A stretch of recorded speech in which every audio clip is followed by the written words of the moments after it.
What's going on, guys? It's Themightydart13 back again, and this is my Hungarian Grand Prix video. Now, as for, again, because I was at Ryan's filming videos and having a good time, I once again managed to miss the race highlights, hence why this video is out on a Tuesday rather than a Monday. So, thankfully I don't have a proper schedule, but you know how it goes. So, as for the race highlights that I saw, it started after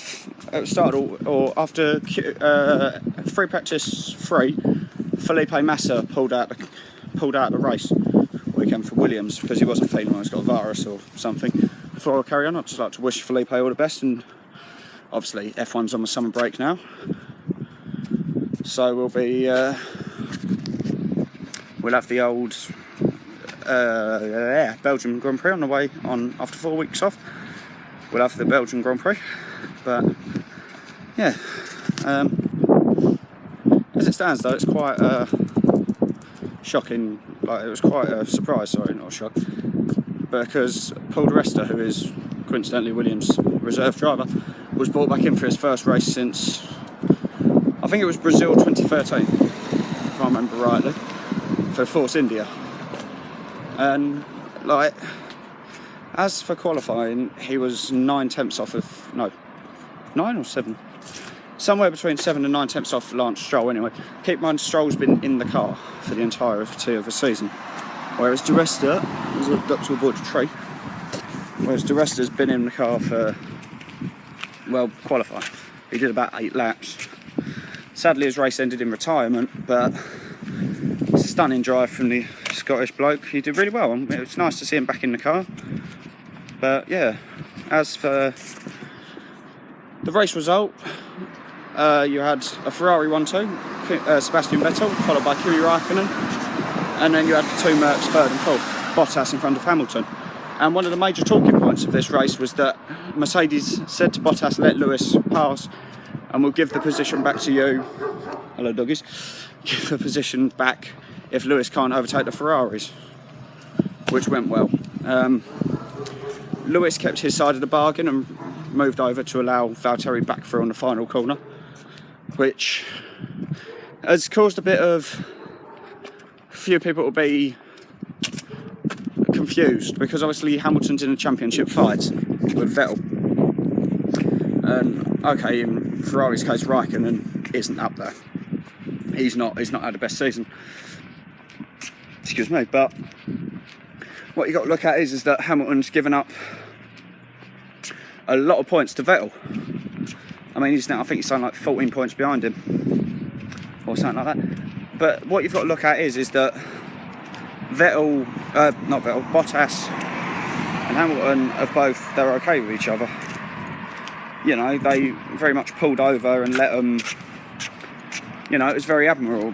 And I think it was David Coulthard said Hamilton wants to win the championship the right way. He doesn't want to be someone who throws his toys out the pram with the team and whatever. So I do have a lot of respect for Lewis for doing that, but equally, playing devil's advocate, he's lost vital points to Vettel.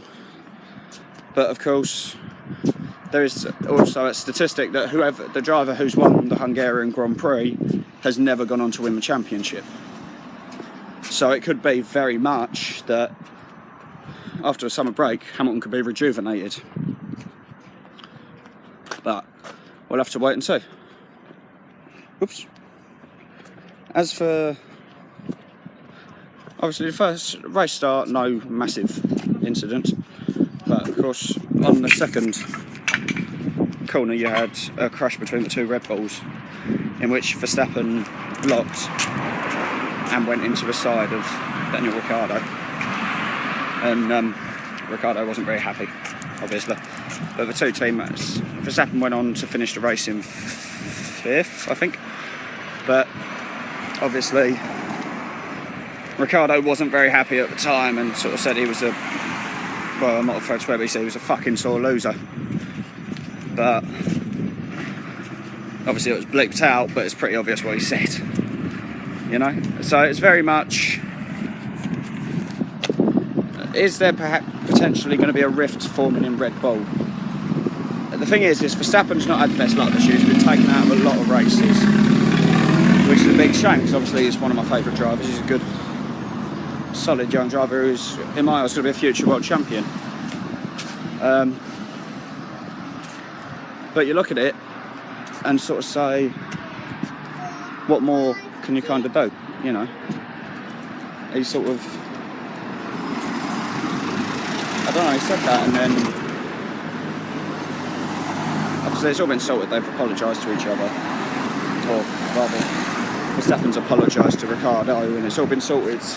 Ricciardo put out a thing saying like it's been sorted out in the right way, so they've done it behind closed doors, away from the media, and hopefully that's the end of it, because I'd love to see a three-way title scrap. I mean, it won't happen this season, obviously, because Ferrari and Merc are just so much further ahead of Red Bull, but very much,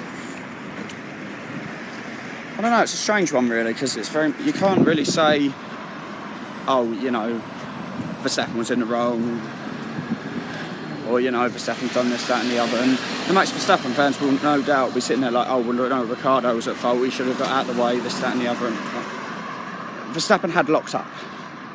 There's no way he could avoid, like, he had a bit of a bad start, and he didn't, like, he locked his brakes, as I said, and he just went into the side of Ricciardo. I mean, he really did screw Ricciardo's car. I mean, there was water pumping out the side of it, because obviously the radiators on the F1 car are on the side. So, obviously the radiators were pumping out water, and that caused Ricciardo to spin. So Ricciardo was out of the race. Further on into the race, there was more controversy between Kevin Magnussen and Nico Hülkenberg, when Kevin Magnussen pushed Hülkenberg off the track, like, not slightly either, he full on pushed him onto the grass. And when it came to the thing afterwards, there was a few choice words, and K-Mag told Hülkenberg to suck his balls or something. So this is in the paddock thing, the drivers watched it after the race. So, I mean, with K-Mag, I think it was frustration seeping in, because he's not had the best season for Haas, you know, he's not had the luck, or whatever you want to call it, he's not had the best season, you know. I think Haas's second season's been nowhere near as good as the first. I don't know, I might be wrong, but they don't seem to be doing as much as they were last year. But you look at, for K-Mag to push Hülkenberg off, I mean, Hülkenberg eventually retired anyway, but with that happening, what more can you sort of say?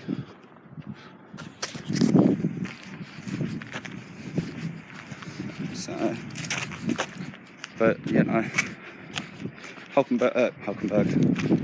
Magnussen was then given a 5 second penalty at the end of the race, but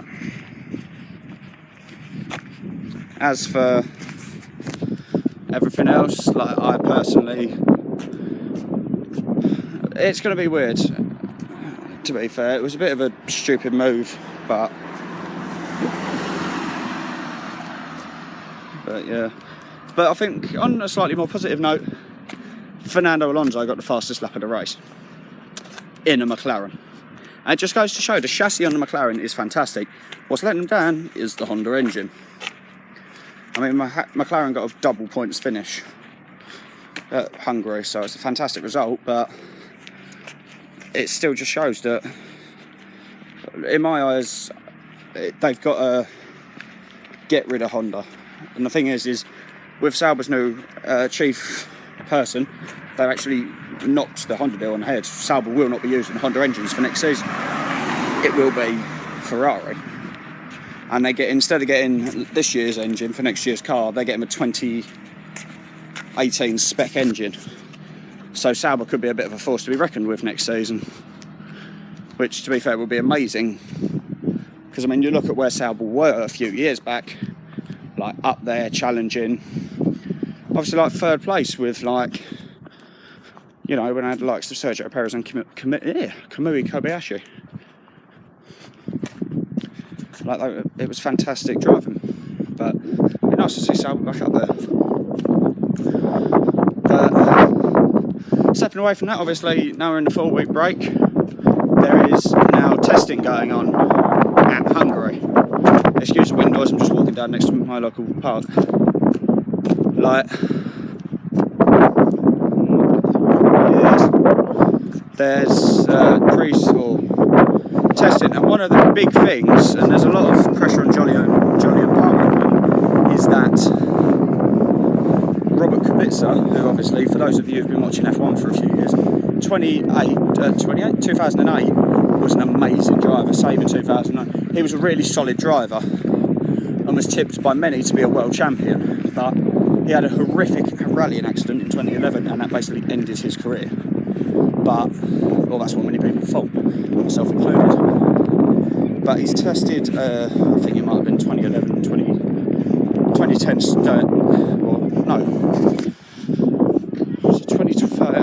he's tested a Renault Formula 1 car anyway.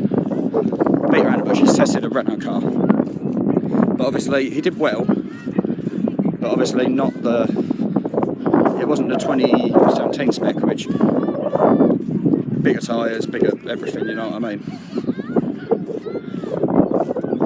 So it'd be like, obviously it puts a lot of pressure on Palmer if Kubica does well at this test, because if he does well, then it's going to put, like, Renault may well kick Julian Palmer out. And to be fair, that wouldn't surprise me, because he's not, don't get me wrong, he's a British driver, but he's not great. He's not a good driver. You know, he's not even on the same level as Nico Hülkenberg. Like, Hülkenberg is smashing him. And literally, like during the race, Renault were telling Palmer to let Hülkenberg through. So, make of that what you will, but for me, Julian Palmer will not have a drive next season. I hope Kubica comes back, honestly, because just to see him come back would be incredible after all the stuff that's happened. Overall, though, from what I saw, the race highlights, I'd rate the race 6 out of 10. It wasn't the most exciting.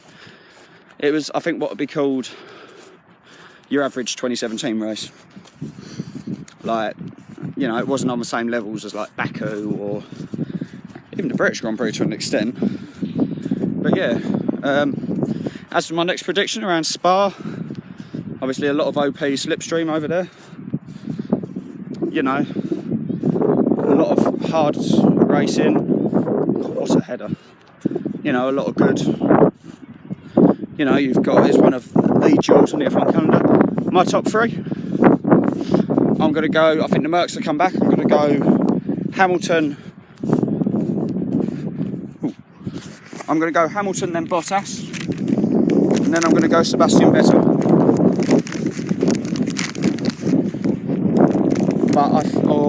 No, actually, I'm going to stick my neck out. I'm going to say Kimi Räikkönen. I think Vettel will get taken out by a crash. I think we'll have a problem with one of the cars and Vettel will crash out. And obviously Hamilton will retake the lead for the championship. Or take the lead of the championship, I should say. But anyway, guys, thank you for watching my F1 video. Obviously, there won't be as many F1 videos now, obviously with the next race not being for another 4 weeks. But if there's enough news that crops up, I'll probably do a shorter vlog. But thanks for watching, guys. You know, don't forget to like, subscribe, share, all that good stuff. And yeah, I'll see you in the next one.